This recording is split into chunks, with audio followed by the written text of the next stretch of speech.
And we especially welcome our guest of honor, the family of Special Agent Christopher Lorek, Jennifer, Madeline, Abigail, Jan, Bill, and Jason.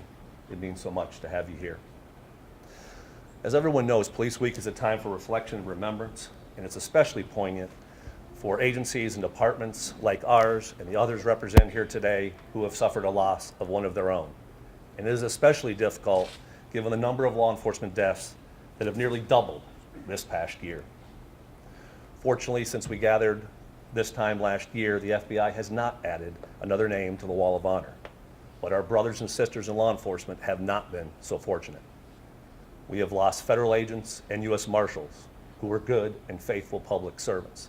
We have lost officers and deputies, including 2 tragically killed in Hattiesburg, Mississippi this past weekend, who wanted nothing more than to keep their communities safe. Children have lost role models and mentors. Neighborhoods have lost their protectors.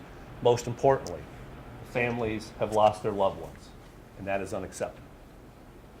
And so there's nothing more important than coming together as a family to pause in our work and to remember and to honor the men and women who gave their lives in the service to their communities, to the rule of law, and to the country. Those we honor today were dedicated public servants. They were, of course, our colleagues and friends. But having Christopher Lorek's family here among us reminds us that they were also husbands, wives, parents, children, brothers and sisters.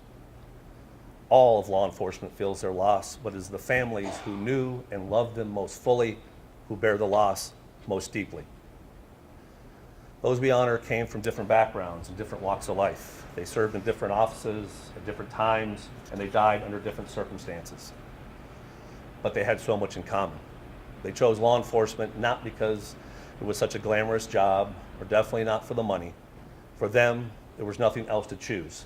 It was their calling, their vocation. They shared a commitment to their country, grounded deeply in the belief of justice and the rule of law. They were bound by the willingness to serve and even to sacrifice. They did incredible work for not just the FBI, but for the American people. Work that demanded not just their courage, but ultimately their lives. Christopher Lorek was one of them.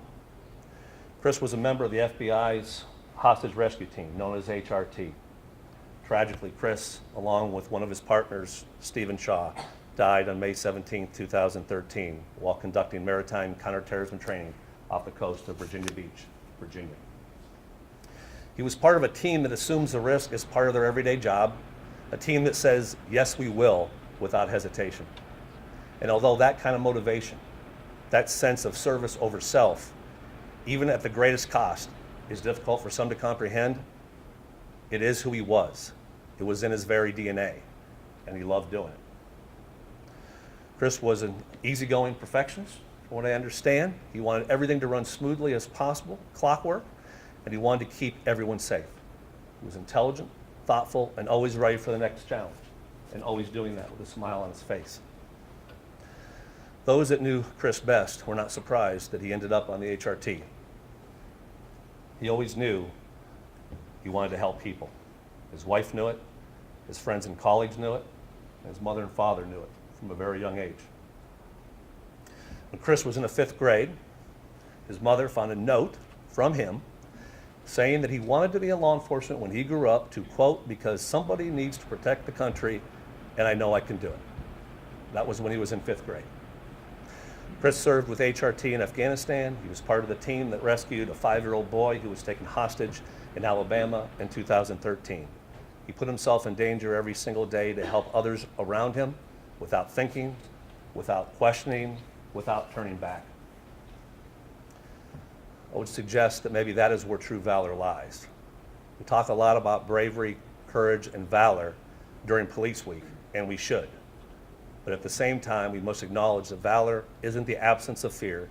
It's the ability to accept that fear, feel it in the pit of our stomachs, and to forge ahead without flinching.